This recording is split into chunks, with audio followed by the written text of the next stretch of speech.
Graça e paz, amém, meus irmãos? Novamente, nós vamos abrir a Escritura Sagrada, na carta de Paulo aos Colossenses, capítulo 1. Pastor, está no 1 ainda, tá, irmãos?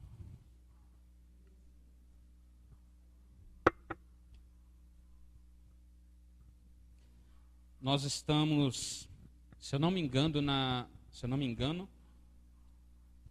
7ª semana em Colossenses. É o 7º domingo, não é?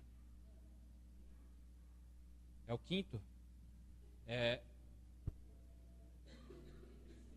Não, o 3º não é não. É o 5º.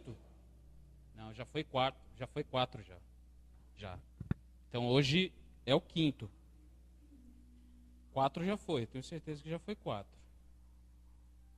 Então abra aí Colossenses capítulo de número 1.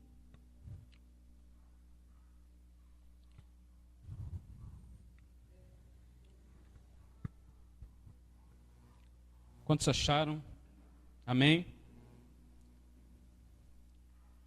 Quem lembra, domingo passado nós falamos sobre a supremacia de Cristo, que Cristo é supremo na criação e na redenção. Foi maravilhoso, né? A forma que Paulo ele escreve essa carta a essa igreja e ao mesmo tempo que ele está edificando, orientando, né, uma igreja, ele está ao mesmo tempo também atacando um falso ensino que estava sendo pregado. Então Paulo entende a supremacia de Cristo, ele exalta o senhorio de Cristo sobre todas as coisas, provando que Cristo não veio apenas em carne, mas ele é Deus, ele é 100% homem e ele é 100% Deus. Nós vamos ler hoje a partir do verso 21, nós paramos no verso 20, hoje vai ser do Colossenses capítulo 1, verso 21 a 29. Mas antes eu quero chamar a sua atenção aqui. Nós não podemos perder de vista o contexto dessa carta. Como já foi dito nos domingos anteriores, Paulo ele escreve a carta aos Colossenses, que estão sendo atacados por vários falsos ensinos estranhos, desde culto a anjos aos gnósticos, né? Era uma região onde tinha muito apego ao misticismo, muito apego às coisas do outro mundo. Então eles faziam culto a anjos, tudo para ele era anjo. Eu acho que a Damares cantava lá, com certeza, não tenho dúvida. Então, eles tinham muito essa coisa com anjo, tinham os gnósticos também. Então Paulo, ele está escrevendo essa carta e ao mesmo tempo chamando essa igreja de volta, chamando a atenção dela de volta para que ela não fuja daquilo que é base, daquilo que é verdadeiro, daquilo que é as doutrinas sólidas do Evangelho.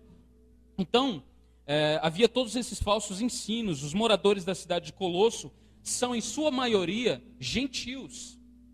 Eles eram gentios, eles não eram judeus totalmente, tinha alguns, mas a maioria nessa igreja era gentio.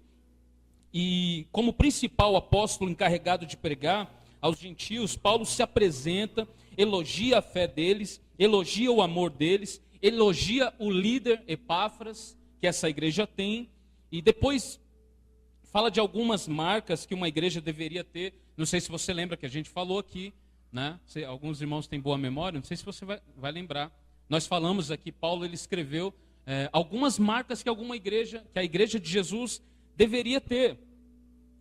A primeira, serem plenos do conhecimento da vontade de Deus e da verdade de Deus, terem sabedoria, terem entendimento espiritual, terem alegria e etc. Foi algumas coisas que Paulo disse. Paulo, depois disso, ele exalta a supremacia e a centralidade de Cristo, tanto na criação como na redenção dos seus escolhidos. Agora em diante, ele começa a aplicar, aqui nos versos que nós vamos ler, ele começa a aplicar essas verdades, as verdades que agora ele apresentou, ele vai começar a aplicar. Então, nos versos 21 e no verso 22, Paulo mostra toda a glória da salvação. Nós, cristãos, amamos isso. Nós amamos a salvação. Amém? Nós amamos como nós fomos salvos. Já parou para pensar no termo salvação? Ser salvo. Ser salvo significa que nós estávamos perdidos. Amém? Se eu fui salvo, eu fui resgatado também. Eu fui resgatado por um Deus que teve o pontapé inicial de me salvar. Partiu dele Partiu dele a escolha, não foi minha. Eu estava morto em meus delitos e pecados. Eu não podia escolher a Deus, mas ele me escolheu. E a partir do momento que ele me escolhe, que eu estou nele, aí chega um momento na minha vida que eu acho que eu o escolhi. E aí eu começo a agir com prepotência, começo a julgar os outros e começo a me distanciar dessa verdade. E Paulo, ele está escrevendo a essa igreja exatamente para que isso não aconteça, para que eles não fiquem orgulhosos, para que eles ao mesmo tempo entendam que eles foram salvos pela graça e ao mesmo tempo não sejam orgulhosos. Coisa que não é possível conceber. Um cristão orgulhoso, ou melhor, um calvinista orgulhoso, um reformado orgulhoso, isso não cabe, isso não existe. Porque as doutrinas da graça que nós professamos, nós defendemos, ela esmaga o nosso orgulho.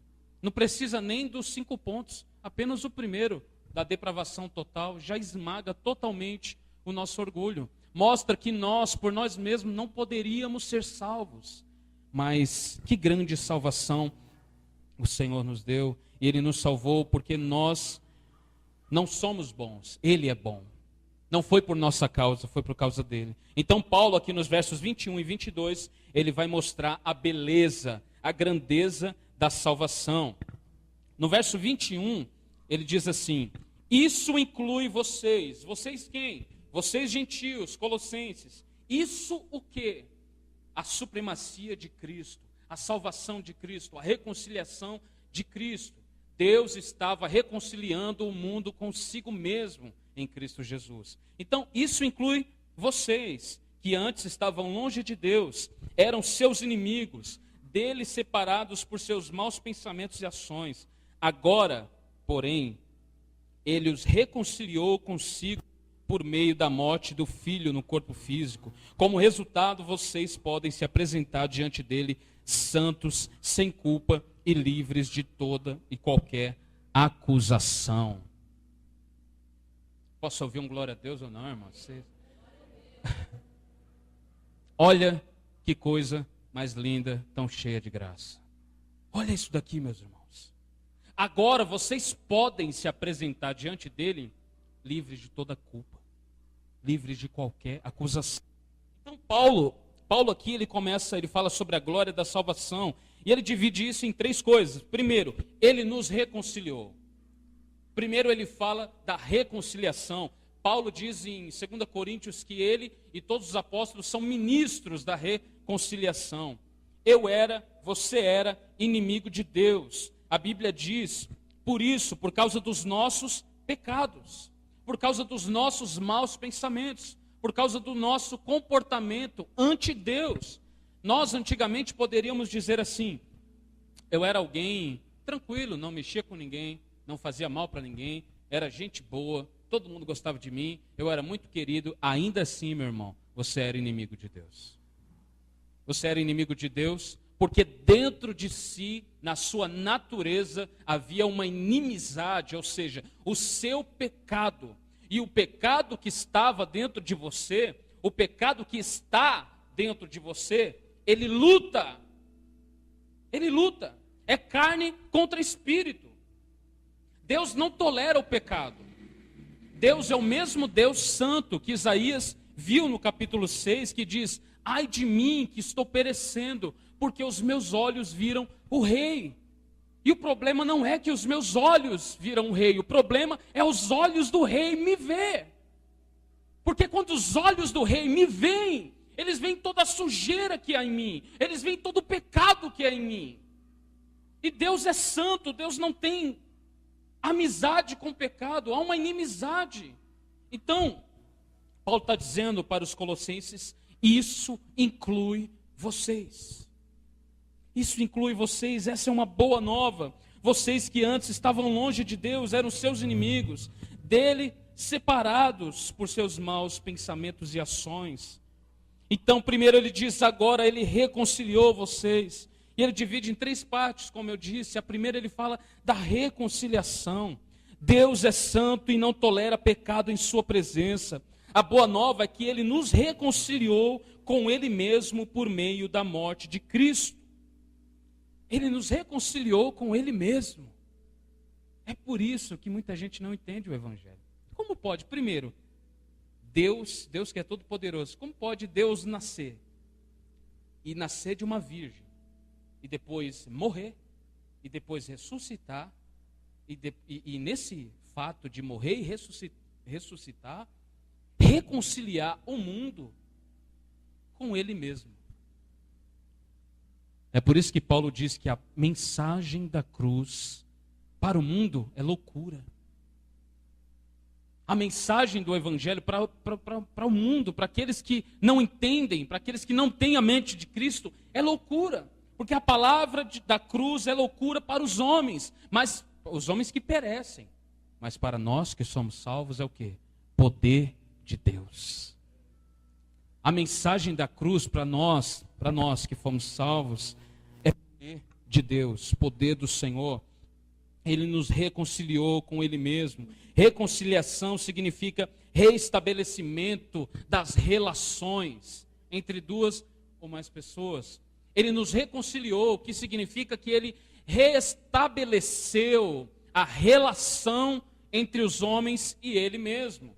Por quê? Porque havia um abismo entre o homem e Deus, por conta do seu pecado, por conta da sua natureza. E reconciliar é reestabelecer essas relações. Então, Cristo faz isso por nós. Nós andávamos separados, e foi exatamente isso que Cristo na cruz do Calvário fez. Reestabeleceu a relação dos escolhidos com o Senhor. Reestabeleceu a relação entre Deus e o homem. Entre Deus e aquele que busca a sua face. Reconciliação é isso. Conta-se uma história em que um homem, ele brigava com o vizinho todo dia. E ele brigava com o vizinho todo dia, e eles estavam numa casa no interior de um lado, e tinha um laguinho separando, e o outro morava numa casinha do outro lado. E sempre um pegava o outro no canto da casa dele, do lado da casa dele, e falava: você tem que ficar no seu lado, você tem que ficar no seu quintal, você não vem para o meu lado não, que eu vou te dar um tiro de espingarda a qualquer hora. E o cara: mas esse laguinho aqui é pequeno, a gente tem que fazer alguma coisa, e vivinham brigando sempre. Até que um dia eles viram um cara com uma maleta passar. Ele falou: você faz alguma coisa? Ele falou: não, eu mexo com madeira. Mexo com madeira, né? Ele falou: vou te contratar. Você faz o seguinte, um deles falou: você faz o seguinte, eu quero que você construa uma cerca entre a minha casa e a casa do outro lá. E o cara falou: ok, pode deixar comigo. Ele falou: pode fazer a cerca, que eu não gosto desse camarada aí. Se eu ver ele de novo aqui, eu vou matar ele. Então você faz a cerca aí. O cara foi lá, começou a construir. E ele ficou a noite trabalhando. E o velhinho, quando acordou, ele foi lá e vê. E ele ficou espantado, porque o homem havia construído uma ponte.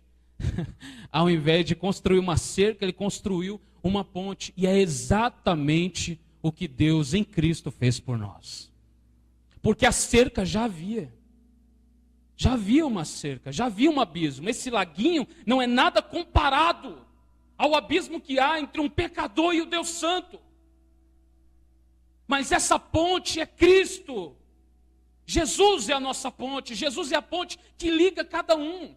E essa história termina com os dois velhinhos se abraçando, porque agora tem uma ponte para os dois. Beber uma jurupinga um do lado do outro. Vocês estão entendendo, meus irmãos? Cristo é a nossa ponte. É por meio dele que nós temos livre acesso ao nosso Deus. Então Paulo primeiro fala da reconciliação. Em segundo, ele diz como isso aconteceu. Como que Deus nos reconciliou. No verso 22 ele diz: por meio da morte do Filho no corpo físico. Então primeiro ele fala da reconciliação, segundo ele fala como isso aconteceu. Por meio da morte do Filho. Nós cremos que Jesus veio em carne, habitou em nosso meio, andou com pescadores, fez milagres, fez maravilhas, foi morto, ressuscitou ao terceiro dia. E se alguém não crê se alguém não crê nessas verdades, esse alguém não pode ser um cristão. Não pode ser um cristão. Se esse alguém não crê que Jesus veio em carne, que Jesus habitou no nosso meio, que ele fez milagres, maravilhas, que ele morreu e ressuscitou, esse alguém não pode ser um cristão genuíno.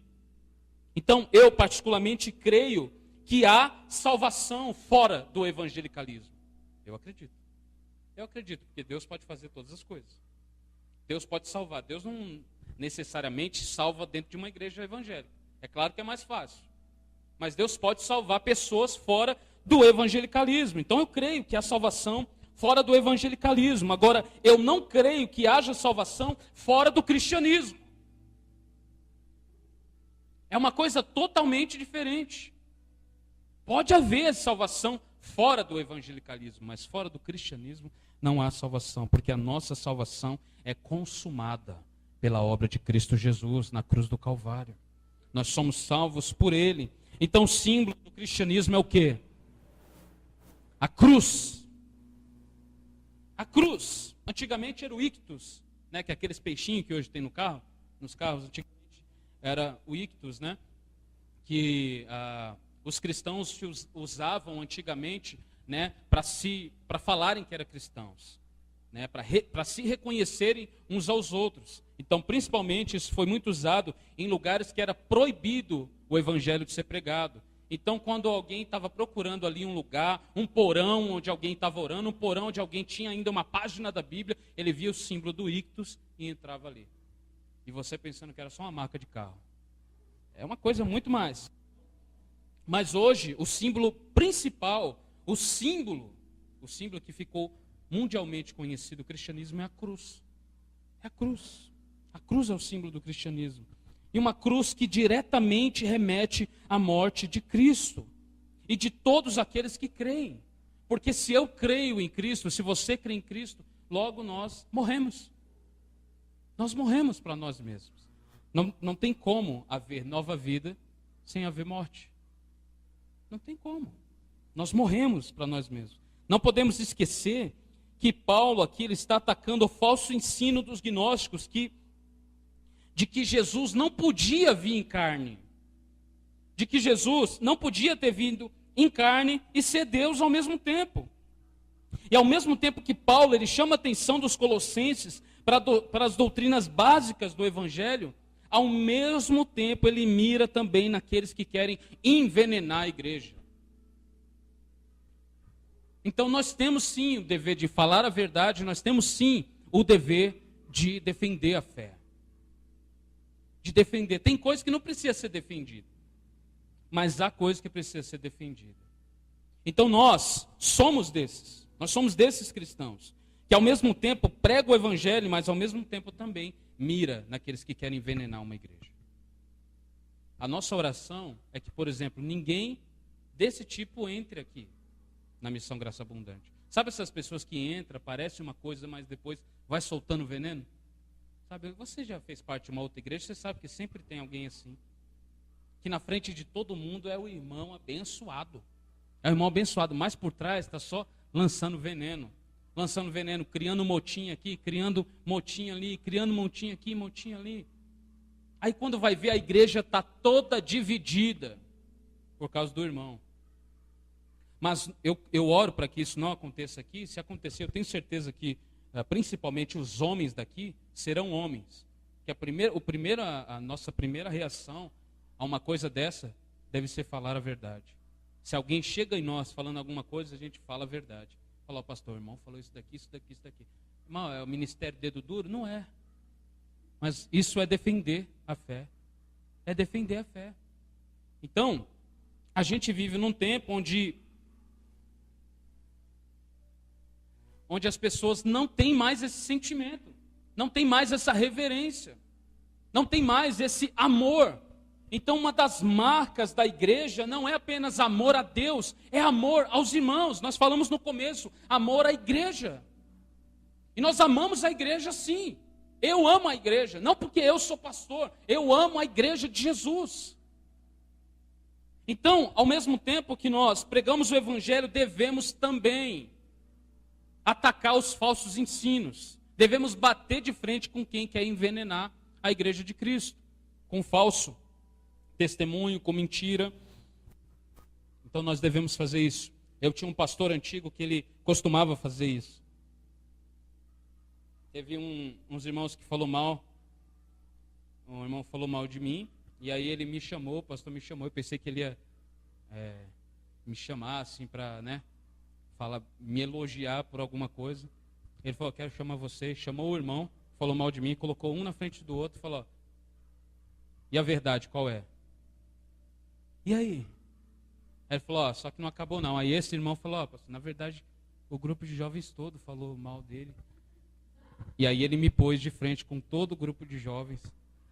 E todo o grupo de jovens sentando a lenha em mim. E eu, eita Jesus, eu nem sabia que isso estava acontecendo. Tudo isso porque eles queriam ensaiar e eu queria orar. Mas não tinha, a regente nunca ia para ensaiar. Eu falei, se não vai ensaiar, vamos orar, vamos buscar Deus, buscar a face de Deus. E eles ficaram com raiva. Então, meus irmãos, nós temos gente que só quer causar.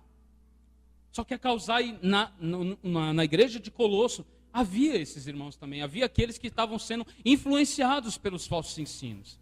E é por isso que Paulo escreve não apenas uma carta de orientação, mas uma carta de repreensão. Porque nós precisamos ser orientados e repreendidos também. Amém? Então, em terceiro lugar, primeiro, Paulo fala da reconciliação. Segundo, como aconteceu a reconciliação. Em terceiro, ele continua aplicando a mensagem, agora mostrando o resultado disso, né? Primeiro, ele nos reconciliou. Em segundo, mostrou como foi feita a reconciliação, por meio da morte física do Filho. E agora ele diz, para que isso foi feito? Para que resultado isso foi feito? Qual motivo Deus teve para salvar-nos dessa maneira? Por que ele fez isso? Paulo responde no verso 22 também. Porque agora vocês podem se apresentarem diante dele santos, sem culpa e livres de toda acusação. Esse é o resultado. Esse é o resultado da grande salvação. Esse é o resultado da reconciliação. Agora você pode se apresentar diante dele e sem culpa. Essa é a glória da salvação. Tudo isso teve de ser feito para que tivéssemos livre acesso a Deus Pai. A igreja, os filhos de Deus, os eleitos, são agora bem-vindos diante do trono de Deus. Você consegue entender isso? Você ainda é daqueles que se alegra com isso? Você ainda é daqueles que fica animado com isso?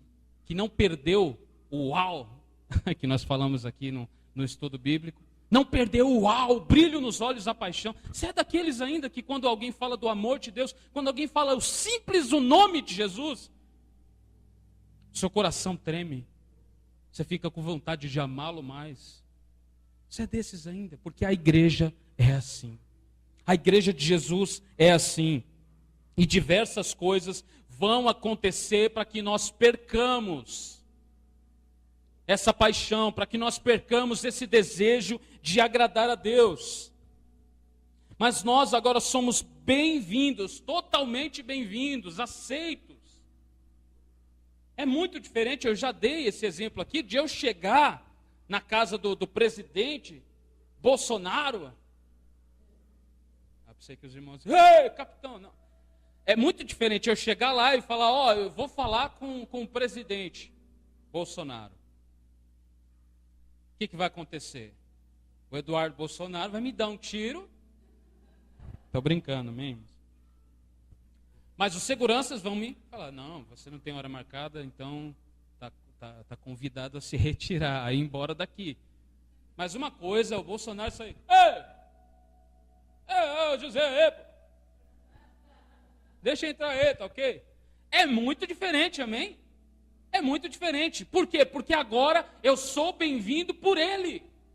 Em Cristo eu sou bem-vindo por Deus a entrar diante dEle, a estar diante do trono da graça de Deus.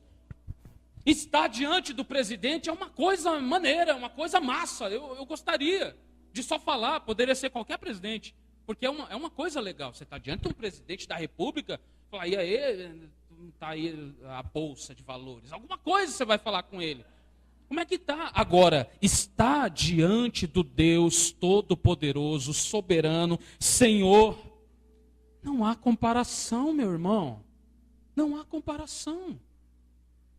A gente vive num tempo onde as pessoas estão perdendo de vista essa reverência pelo senhorio de Cristo, pela glória de Deus. Vocês viram o comercial que o Corinthians fez?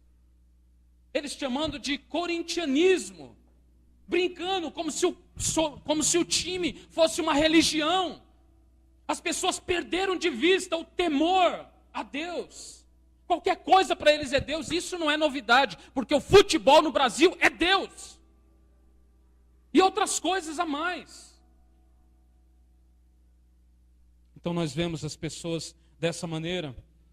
Mas Paulo tem vista agora que a igreja entenda o privilégio que é estar diante de Deus. Eu sempre pergunto para os irmãos aqui, mas eu repito a pergunta porque eu tenho dúvida.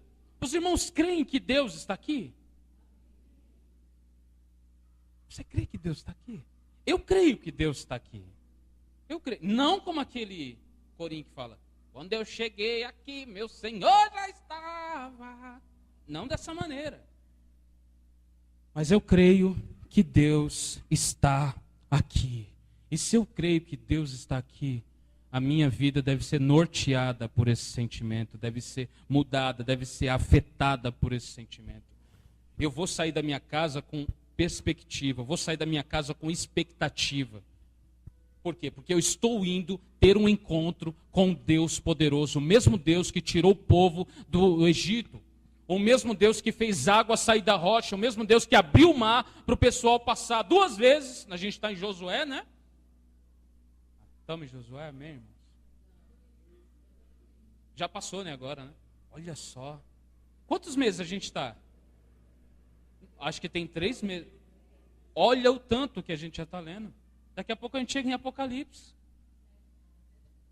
Maravilhoso isso. E você viu lá que Deus abriu de novo o mar, o Rio Jordão. Abriu o Rio Jordão para o pessoal passar e passaram com o pé enxuto. Esse é o mesmo Deus que está aqui, é o mesmo Deus que tem poder para fazer milagre na sua vida, é o mesmo Deus que continua operando milagres e maravilhas. Pastor, isso aí não era para aquele tempo, meu irmão, eu não quero saber, eu oro para que Deus continue fazendo maravilhas no nosso meio. Agora Paulo ele está chamando a atenção desse povo para o maior milagre que já aconteceu, que é a salvação.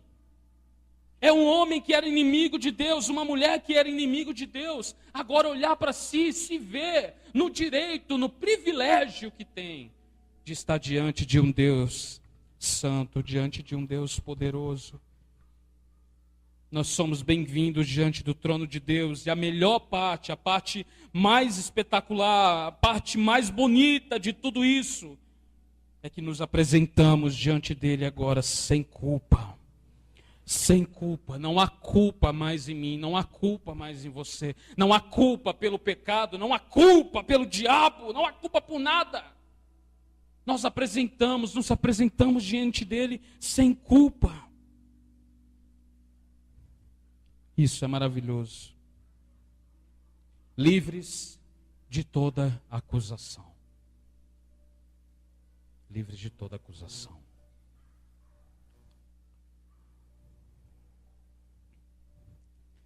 Já viu aqueles irmãos que falam assim, inimigo está me acusando? Já viu? Meus irmãos, além de nós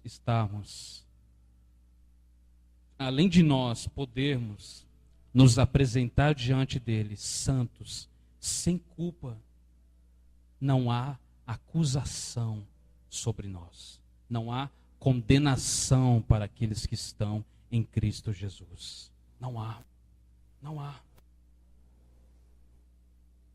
O inferno todo pode me acusar, mas Deus diz que eu sou santo. O inferno todo pode me acusar, me chamar de pecador, me falar que eu não mereço, dizer que eu não posso levantar minha mão, dizer que eu estou muito distante de Deus para poder orar. O diabo pode tentar me acusar de toda maneira, mas Deus diz que eu sou santo. Deus diz que a igreja é santa. Não em sua perfeição, mas na perfeição daquele que morreu na cruz do Calvário. Nós não somos santos pela nossa própria perfeição, mas porque o sangue do Cordeiro perfeito está sobre nós, o sangue do Filho está sobre mim, está sobre você. A partir desse momento,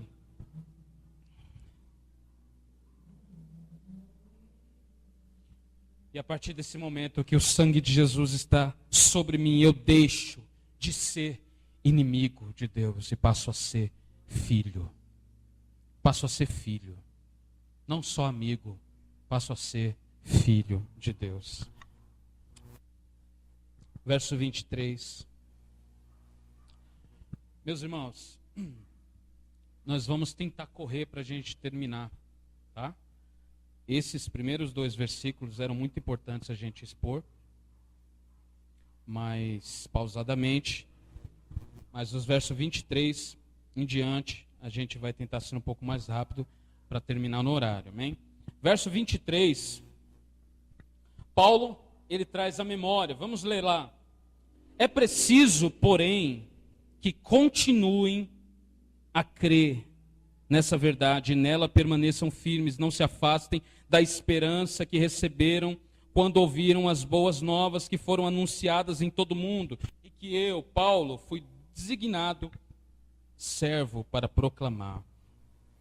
Paulo traz a memória da igreja de Colosso, a esperança que eles receberam quando ouviram o evangelho, e mostra a sua preocupação com aqueles irmãos, para que eles não caíssem em apostasia, para que eles não deixassem de crer nessas verdades. A maioria lá era gentios e corriam perigo de não entenderem a mensagem e por isso se desviarem da fé cristã. Por isso no verso 21, você lembra, Paulo disse o quê? Isso inclui vocês. Colossenses, vocês, gentios, isso inclui vocês. Agora ele está orientando para que essa igreja não deixe de crer nas verdades bíblicas, não deixe de crer e não perca a esperança que receberam quando ouviram as boas novas do evangelho. Você tem esperança, irmão? Você tem esperança ainda em Jesus? Tem irmãos que foram machucados na vida, que têm dificuldade de ter esperança. Mas deixa eu te dizer uma coisa, em Cristo há esperança, em Cristo há alegria, porque a nossa vida não acaba aqui, a nossa jornada não acaba aqui, a minha jornada não acaba quando eu der o meu último suspiro, a minha jornada não acaba nessa terra, a minha esperança, e essa mesma esperança que eu recebi quando ouvi o Evangelho, quando o Evangelho martelou o meu coração e abraçou o meu coração, a mesma esperança que eu tenho hoje é a esperança de ver o Rei, é a esperança de encontrar o Rei, a esperança, eu não perco essa esperança, a esperança de que eu vou estar diante dele, e naquele dia não vai ter mais doença, naquele dia eu não vou, a minha pressão não vai cair para eu sair em busca de comprar salgadinho. Naquele dia, tudo será perfeito, porque não haverá mais dor, não haverá mais morte, não haverá mais sofrimento, porque Ele fará nova todas as coisas.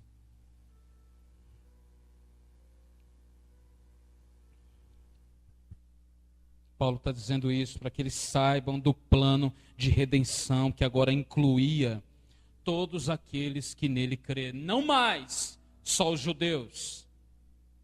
Não mais aqueles judeus ortodoxos que se vestiam da forma correta, que comiam da forma correta, que lavavam as mãos da forma correta, que seguia todos os rituais da forma correta. Agora a salvação se aplica a vocês, gentios, a vocês que sempre foram menosprezados por aqueles que diziam ser salvos, mas vocês não. Agora isso inclui vocês, vocês são bem-vindos diante de Deus. Essa salvação foi estendida a vocês também. E nós, eu e você, deveríamos nos alegrar, porque essa salvação só chegou a nós porque foi estendida aos gentios.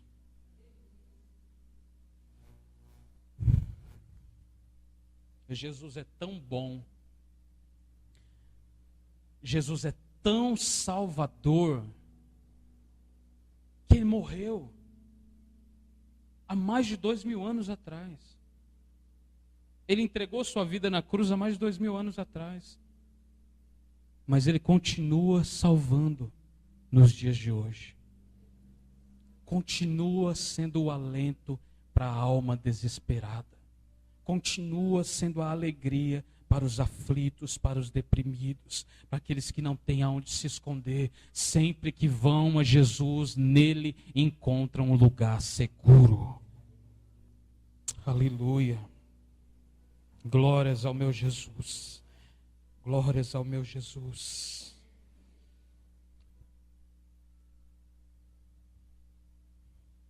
É preciso, porém, que continuem a crer, porque crer não é suficiente. Continuem a crer, perseverem na crença, perseverem na fé, tenham uma fé perseverante, não deixem de crer, não deixem de crer. Por mais que as circunstâncias sejam difíceis, por mais que os problemas sejam difíceis, não olhem para os seus problemas, olhem para Cristo, olhem para Ele. Olhe para Ele. Aleluia! Olhe para Jesus. O nosso maior problema hoje é que olhamos demais para nós mesmos, pensamos demais em nós mesmos.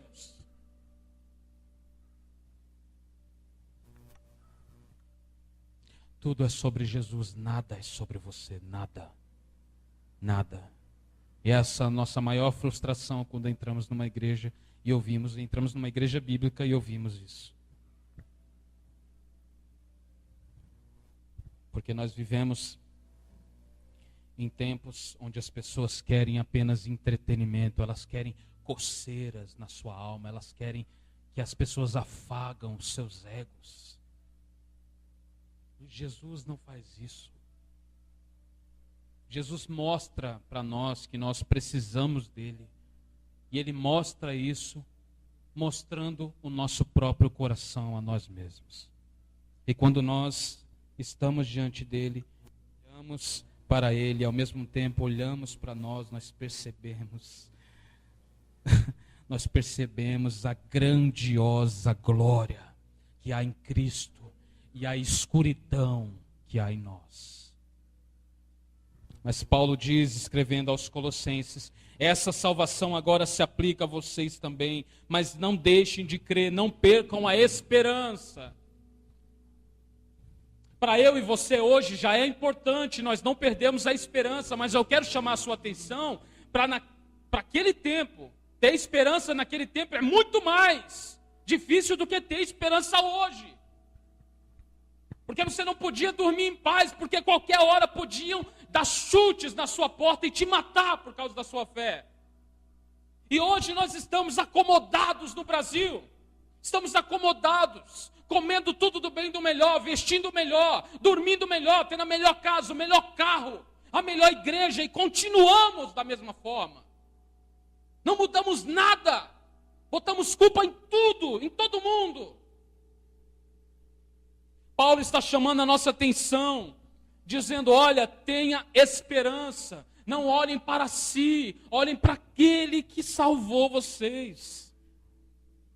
Olhe para Jesus Cristo, no verso 24 e verso 25 está escrito, alegro-me quando sofro por vocês, em meu corpo, pois participo dos sofrimentos de Cristo, que continuam em favor do seu corpo, a igreja. Deus me deu a responsabilidade de servir seu povo, anunciando-lhes sua mensagem completa. Aleluia. Aleluia, Jesus. Glória a Deus. Paulo aqui relembra um fato de sua conversão. Ele não foi escolhido porque ele era bom, ele era um perseguidor da igreja. Ele era alguém que queria prender crente, queria matar crente.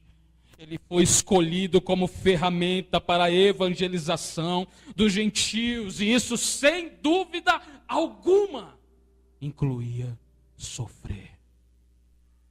incluía sofrimento.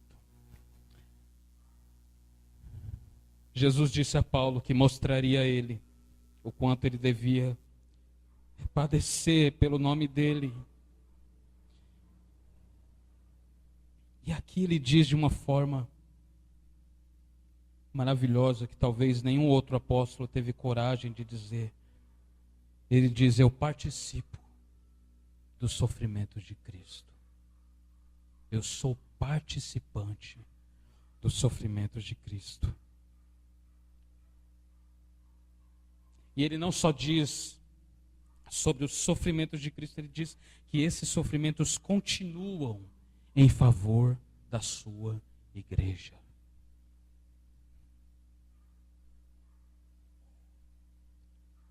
Jesus disse o que por meio de Paulo? Em Efésios 5. Maridos, amem as suas esposas, como Cristo amou a igreja. Cristo nunca deixou de amar a igreja.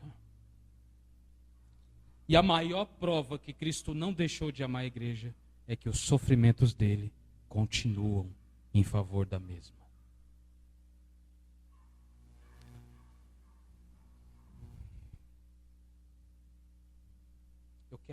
Eu quero aplicar muito logo isso daqui, mas eu preciso focar. Algumas pessoas, a lerem isso, e eu já vi muitos comentaristas dizendo que esses sofrimentos que continuam de Jesus têm a ver com a cruz, mas deixa eu te dizer, não tem. Não tem, não é isso que Paulo está dizendo. Não é isso que Paulo está dizendo. A obra do Calvário está muito mais do que concluída. Está muito mais do que completa. Jesus disse o quê? Está consumado. Está feito. Está pago.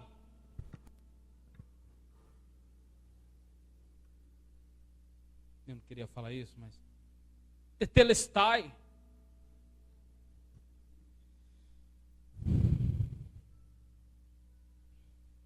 A obra do Calvário está mais do que concluída. Ele disse, está consumado. Os sofrimentos de Cristo que continuam são os sofrimentos em favor da igreja, enquanto ela está inserida nesse mundo mal. Porque pela proclamação do Evangelho, a igreja sofre. E esse sofrimento são os mesmos de Jesus. Os sofrimentos da igreja por causa da proclamação do Evangelho são os sofrimentos de Jesus. Porque a igreja está unida com Cristo. Meus irmãos, amém. Se você parasse para pensar sobre a união mística do corpo da igreja de Jesus com Jesus, você nunca viria para a igreja com má vontade. Você nunca viria atrasado. Sabia disso? Porque Cristo está ligado com a igreja. Os sofrimentos da igreja são os sofrimentos de Cristo. Paulo se alegra em poder fazer parte disso. Ele diz, eu faço parte. Eu participo desses sofrimentos. Porque aquilo que acontece comigo aconteceu com Jesus também. E Jesus sofre também por ver a sua igreja sofrer. E Paulo diz que isso é uma enorme responsabilidade. A ele foi-lhe dada uma enorme responsabilidade de transmitir a mensagem completa de Deus, de pregar a mensagem completa de Deus. E parece que a gente vive em um tempo onde a pregação é baseada em status. Tem igreja que quando o pregador entra, as pessoas têm que ficar de pé. Tem igreja que quando o pregador entra, as pessoas reverenciam ele, aplaudem ele. Tem igrejas que o cara chama tanto atenção para si, que a igreja passa a ser apaixonada por ele, não por Cristo. Paulo diz, foi-me dada uma responsabilidade de pregar a mensagem de Deus. E essa responsabilidade não carrega nenhum status com ela. Porque não tem status nenhum em ser um mensageiro da palavra de Deus. Não há status em ser um pregador. Quando Cristo diz, vem e prega, Ele está dizendo, venha e morra, venha e sofra. E Paulo chama de responsabilidade, porque é uma tremenda responsabilidade. Eu não sei quem esses dias me disse, tenho muita dificuldade em pregar. E eu falei, eu também. Você não tem não. Você não tem não. Eu falei, quem disse que eu não tenho? Eu fico com, eu fico com falta de ar, eu fico nervoso, minha barriga parece que começa a doer, eu fico ansioso, eu não sei o que eu faço, eu começo a passar mal, eu falo que vou morrer, que Cristo vai me levar. E eu falei, eu penso a mesma coisa. A única diferença é que quando eu prego, eu me entrego completamente a Ele. Meus irmãos,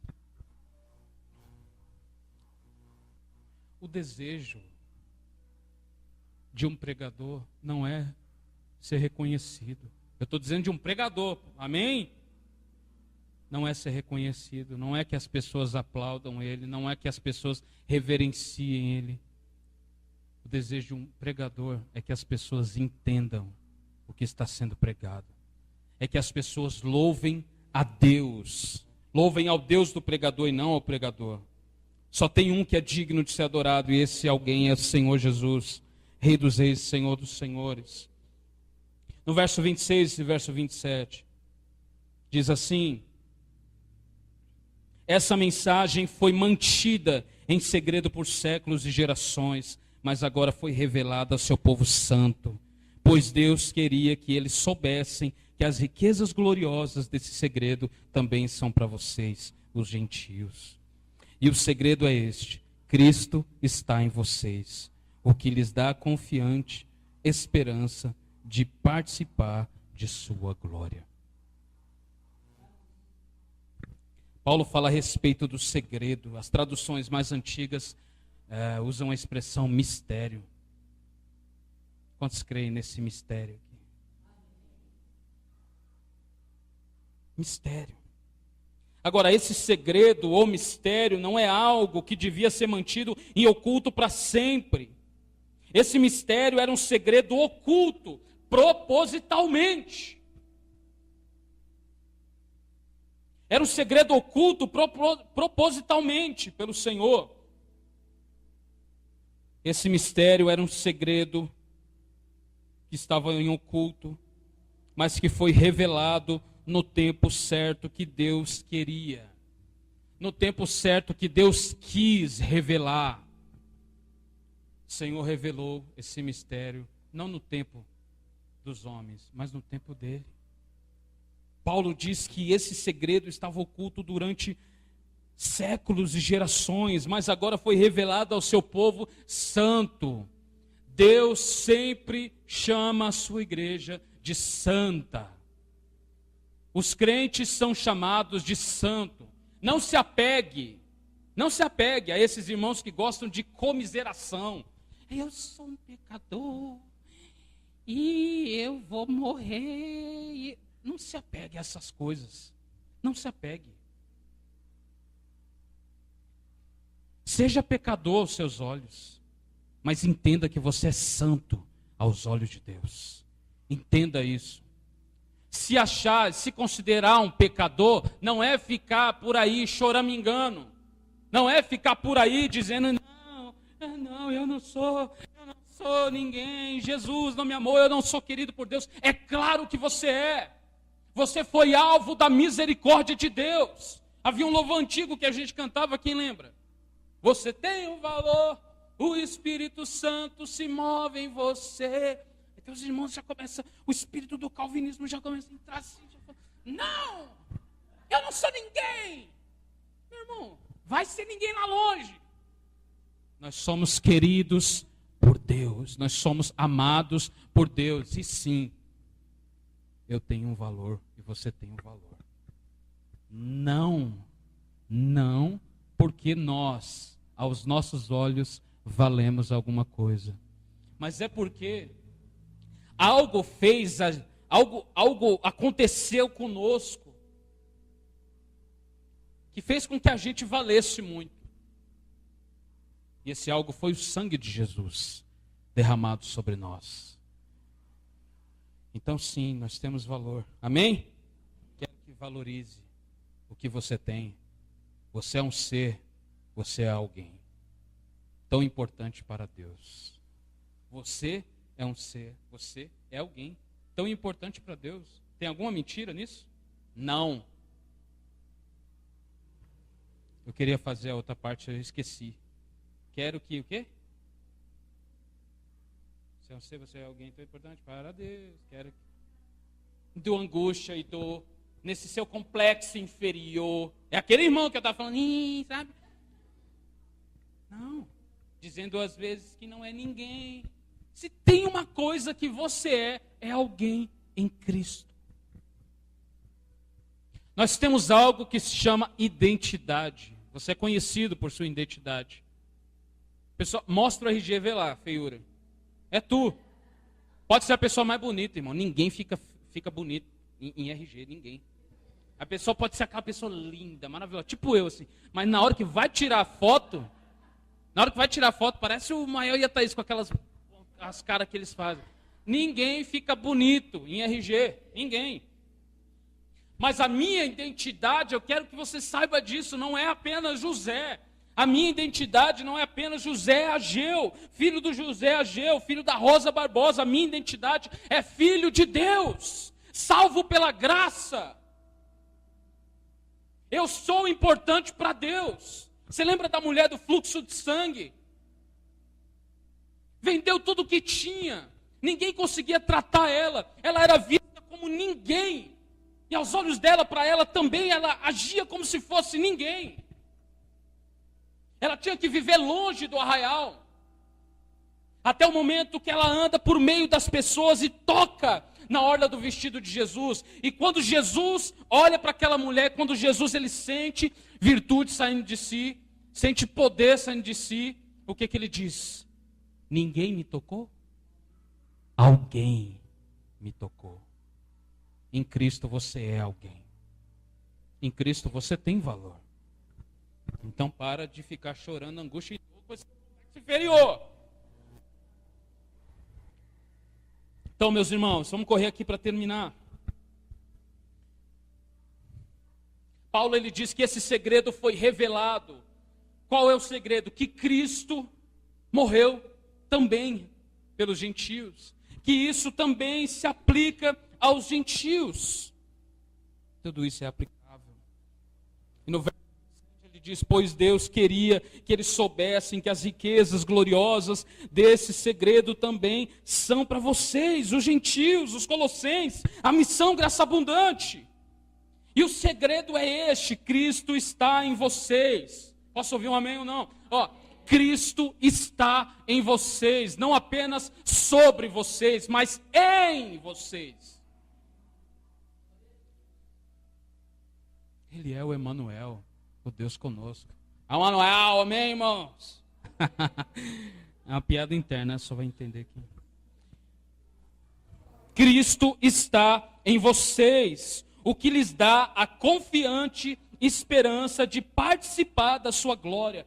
Aleluia! Cristo está em nós. E por último, verso 28 e 29, nós vamos acabar no horário.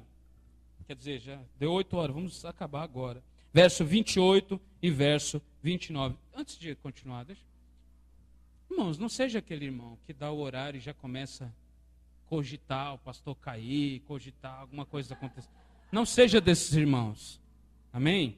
Não seja desses irmãos. Quem lembra que eu fiz a pergunta se você cria que Deus está aqui? Você crê que Deus está aqui? Se eu creio que Deus está aqui, eu não fico com pressa falando, para de falar logo, Deus. Ou fico? Agora, se você tem dúvida se é Deus que está falando ou não, aí você vai ficar com esse sentimento. Mas eu sou daqueles, eu espero que os irmãos também. Eu sou daqueles que quando a Bíblia está sendo pregada verdadeiramente, é Deus que está falando.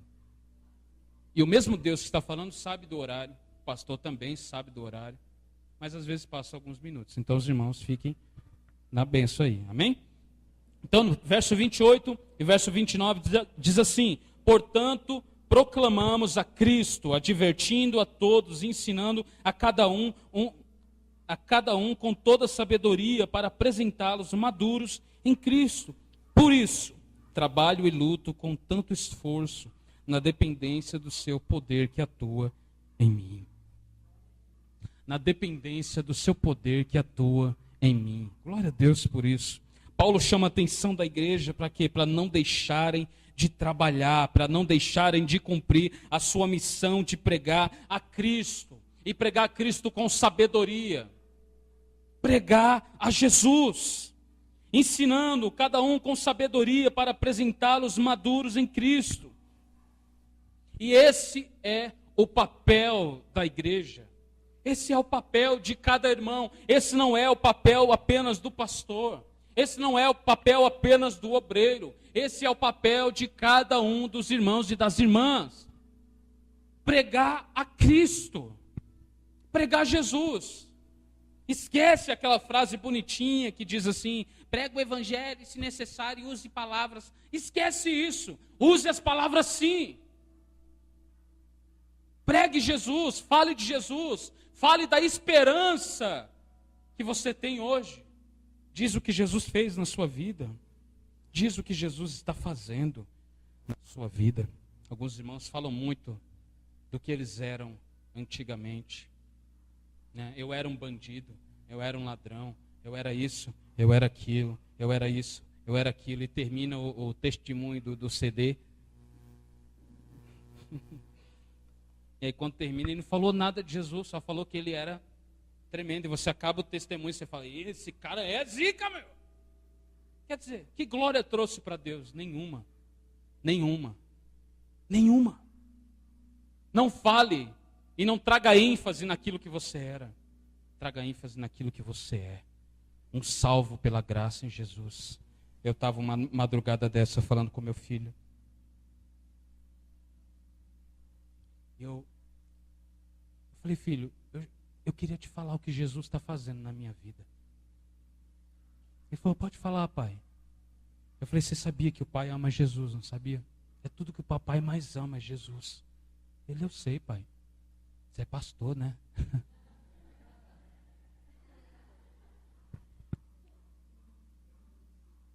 Eu falei: eu queria te falar que o papai nem sempre foi assim. Nem sempre o pai foi assim. Eu era desses caras, sabe, filho, que a gente passa na rua e vê eles caídos pelo chão. Eu era um desses. Eu era um drogado. Eu era um bêbado. Eu era alguém sem esperança nenhuma, filho. Papai não tinha alegria. Papai brigava, andava armado. Papai era um lixo. Mas eu queria te falar uma coisa. Sabe esse Jesus que o papai fala sempre? Ele me resgatou. Ele me salvou de quem eu era. Ele removeu toda a dor que havia em mim. Ele removeu toda a tristeza profunda que havia em mim. Ele removeu toda a depressão que havia em mim. Ele me curou enfermidades na vida do Pai. E hoje Ele fez de mim um servo dEle. E eu quero que você entenda, pode acontecer qualquer coisa com você. Você vai ser qualquer coisa que você querer ser. Você tem essa opção. Você trabalhar e ser alguém na vida. Mas eu tenho uma coisa que o Pai quer que você nunca esqueça. De que Jesus, o mesmo Jesus que salvou o Pai, é o seu Senhor. Ele é Senhor na sua vida e você deve reconhecê-lo como Senhor. E quando eu terminei, ele estava com lágrimas nos olhos. Ele disse: pai, eu quero ir para a igreja agora. Eu falei: não, vamos orar aqui mesmo. Meus irmãos, Cristo em nós, esperança da glória de Deus. Cristo em nós, esperança da glória de Deus.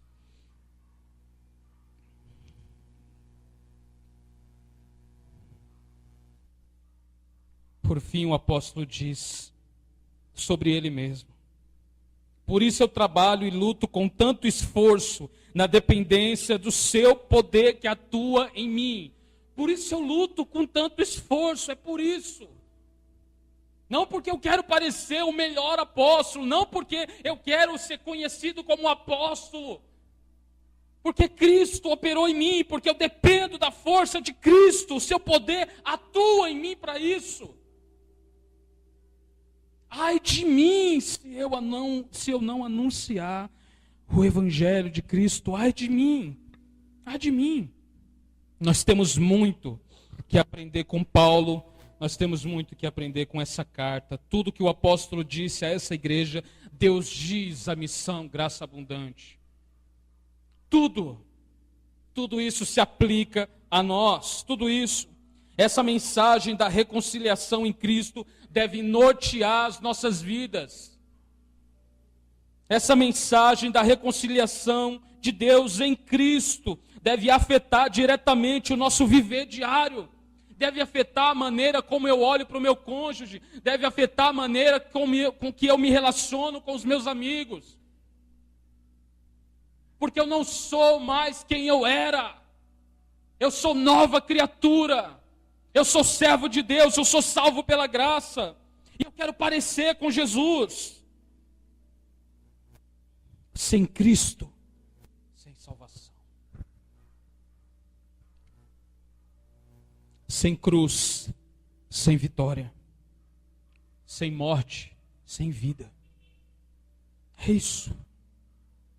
Que nós sigamos esses conselhos e vivamos para a glória de Deus nesses dias.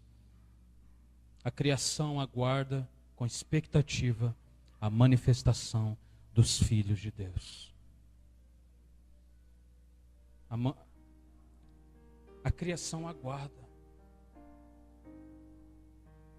Você lembra quantas vezes em culto de missão, ou uma palavra de missão, você se jogou diante de Deus? Você se lançou diante dele, fez promessas e disse: Senhor, não tem muita coisa para pedir, mas a única coisa que eu te peço é: eu quero ser usado por ti. Eu quero ser uma ferramenta nas suas mãos. Será que Deus mudou ou a gente mudou? Será que Deus continua levantando homens e mulheres para usá-los? Ou será que nós mudamos a nossa forma de acreditar? Será que você ainda tem esse desejo de ser alguém que vai viver para a glória dele, de ser alguém que vai viver para a exaltação do nome dele, de ser alguém que vai ser lembrado assim: eu conheci aquele irmão.